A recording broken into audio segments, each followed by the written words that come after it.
Fala galera do Saltim! Hoje nós vamos falar sobre culpa e para falar sobre isso eu trouxe um convidado especial, o Jacinto Lanas, vulgo Jacinto Manto, ou melhor, o meu marido. Eu, né? O Jacinto Lanas Manto por causa do André, né? Tudo bem. Queria só deixar claro que eu estou aqui hoje porque o Dudu até agora tá procurando a Thaís, né? Cadê a menina? Pera aí só um pouquinho que eu vou atrás dela e já volto. 3 semanas depois. Então, como eu encontrei ela, eu vim substituir ele. Então, pessoal, vem conferir a nossa série sobre emoções. E a emoção de hoje é... Culpa!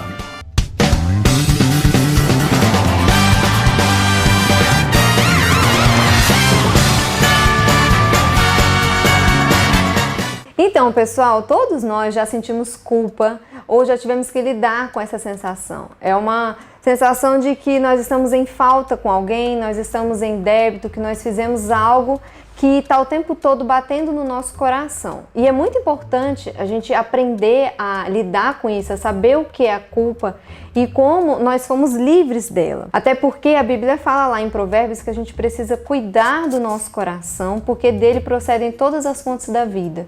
Então, a culpa muitas vezes ela pode nos desequilibrar, ela pode gerar em nós outro sentimento, como o da raiva. Então, muitas vezes isso vai desequilibrar a nossa maneira de ver a nossa vida, de ver as pessoas à nossa volta. E existe uma pessoa na Bíblia que passou por isso e sabe exatamente como lidar com isso.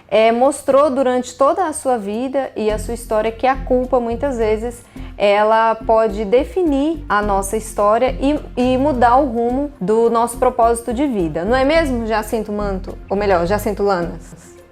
É verdade. Essa pessoa é Paulo, né? O apóstolo Paulo. Mesmo antes de conhecer a Cristo, ele era um perseguidor dos cristãos. Ele conhecia a Deus e achava que estava fazendo isso obedecendo a Deus porque os cristãos pregavam a Jesus, né? E ele não acreditava em Jesus. Até que ele veio a ter um encontro lá no caminho para Damasco, uma cidade onde tinha muitos cristãos, e ele queria prender todos eles lá. E ele foi nesse caminho, Jesus apareceu para ele e perguntou para ele: por que você me persegue? A partir dali, ele se entregou verdadeiramente a Cristo. E desde então, ele passou a fazer o contrário do que ele fazia. Ao invés de perseguir os cristãos, ele, na verdade, agora prega o evangelho e traz mais pessoas para Cristo, né? Durante toda essa caminhada dele, a partir da sua conversão, ele começa a lembrar. Muitas vezes ele tem aquele sentimento: nossa, mas eu matei tantas pessoas, e vem na sua cabeça. Mas, porém, esse sentimento agora já não traz uma dor para ele. Embora o sentimento persegue ele, mas não traz mais dor, né? E isso vem porque o Espírito Santo o curou verdadeiramente daquela culpa que ele sentia, de todos os problemas todos os males que ele fez naquela época, né?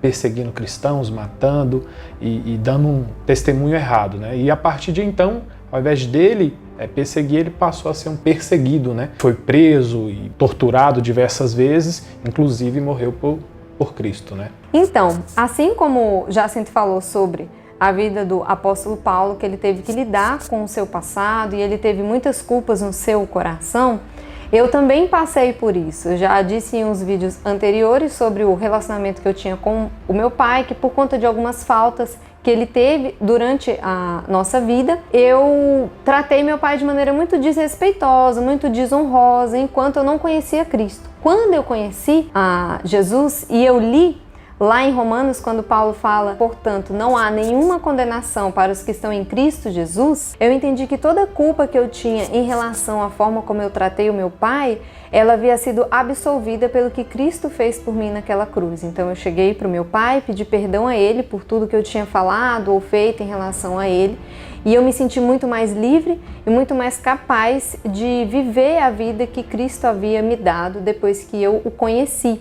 É isso mesmo, Thaís. Então, o que acontece? Quando você tomou posse da liberdade que Cristo nos dá de confessar nossos pecados e ser perdoado por Ele, você acaba que não sente mais o peso da culpa que você carrega por ter feito algo contra Deus, né? Porque a gente às vezes pensa que a culpa necessariamente é só contra aquela pessoa que a gente cometeu alguma falha, algum pecado, mas também é contra Deus. E Jesus nos deu essa liberdade de chegar até a Ele e pedir perdão. Então, como Ele já pagou um alto preço por nós, ele não deixa mais a culpa sobre nós, né? Acaba tirando esse peso e nós nos sentimos livres para poder viver, né?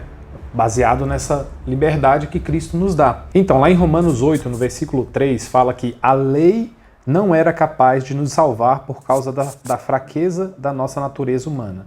Por isso, Deus fez o que a lei era incapaz de fazer, ao enviar seu Filho na semelhança de nossa natureza humana, pecaminosa, e apresentá-lo como sacrifício por nosso pecado. Ou seja, Jesus Cristo, ele tirou todo o nosso pecado. Ele perdoou, ele pagou a nossa culpa, né? Então hoje, o peso da culpa nós não temos mais, porque Jesus já carregou sobre si. E nós precisamos viver isso, porque muitas vezes é fácil a gente ler como está aqui na Bíblia, mas viver é a parte mais difícil. E muitas vezes a gente, sei lá, na escola, no trabalho, onde quer que a gente esteja, a gente comete alguma falha ou fala alguma coisa errada de uma pessoa e a gente carrega aquele peso. E Deus fala que nós devemos chegar a essa pessoa, né, e pedir perdão pela falha, porque ao tomar essa atitude, né, igual você fez com seu pai lá, né, de chegar e pedir perdão por toda a forma que você tratava ele, você acaba tirando esse peso e consegue viver livremente, né? E na parte B desse versículo, ele fala assim, com isso declarou o fim do domínio do pecado sobre nós. E no 4 ele fala, de modo que nós, que agora não seguimos mais nossa natureza humana, mas sim o Espírito, possamos cumprir as justas exigências da lei, né? Então, Paulo foi transformado pelo Espírito Santo, e a gente pode pegar um ponto-chave que a gente está vendo até na nossa série, que é que quando Estevão foi apedrejado, Paulo estava lá, vendo aquilo lá. E essa culpa, mesmo depois dele se converter, ele carregou até o dia da sua morte, né? Porém, não tinha mais o peso, né? Ele lembrava disso, mas ele não sentia mais a culpa, ele apenas lembrava. Então, que a gente viva para que a culpa exista, mas ela não seja mais de nossa responsabilidade. Então, quando você decide confiar em Deus, confiar na palavra dele, confiar no que ele fez pela sua vida, você está livre dessa culpa, você está livre dessa condenação, porque você foi lavado, redimido, sarado e curado naquilo que Cristo fez por você.